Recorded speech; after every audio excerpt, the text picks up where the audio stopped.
د ریسکان سړک د بدخشان ولایت یو له مهمو ترانزیتي لارو څخه دی چې د ارګو او درایم ولسوالۍ د ولایت مرکز سره نښلوي. که څه هم دا دوه ولسوالۍ د بدخشان نږدې او مهمې ولسوالۍ ګڼل کیږي، خو د دې ستونزمن سړک بیا رغونې او جوړولو ته کومه جدي او عملي پاملرنه نه ده شوې.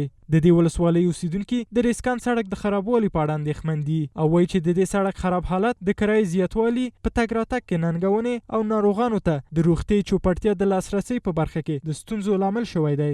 سرکای ریزکان گذر زیاد میکنیم چون ما خودمون از درایم هستیم، به این سرکا رفت آمدمون بیشتر است.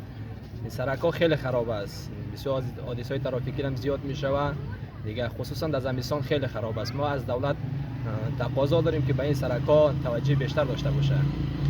این سرکی که ما رفت آمد میکنیم خراب است، بالخصوص در فصل زمستان که است خیلی خراب است. تقریبا دو ولسوالی به این سرک رفت آمد داره و ما مریضی و یگان مشکلاتی هست که بسیار با مشکلات میاییم و دیگه حادثه ترافیکی زیاد است و دیگه ولسوالی هم نزدیک به مرکز است و رفت. د دې لارې یو شمیر موټر چلوونکي وایي چې د ریسکان سړک په دې وروستیو کې سخت زیانمن شوی او دغه وضعیت دوی ته جدي زیانونه اړولي دي. می فیض آباد مسیر ارگو می رفتیم، در 2 ساعت الی 2.5 ساعت می رفتیم.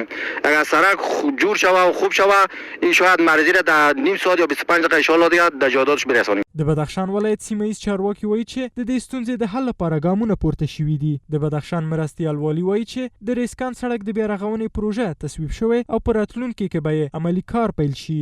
همگی در جریان است. سرک ارگو الی درایم خیلی خراب است، ما هم از نزدیک مشاهده کردیم و خوشبختانه 5 پروژه مهم برای فعلا در بدخشان منظور شده که یک پروژه از او اسفالت سرک ارگو الی درایم است که 42 کیلومتر سرک بعد نظر گرفته شده. ان شاء الله انقریب کار از او آغاز می شود. بدخشان د هیواد یو له لرې پرتو ولایتونو څخه دی او د دې ولایت د ډېرې ولسوالۍ لارې ستونزمنې او پیچلې دي او اوسیدونکي یې په دوامداره توګه د تګ راتګ او ترانزیت له ننګونو سره مخ دي.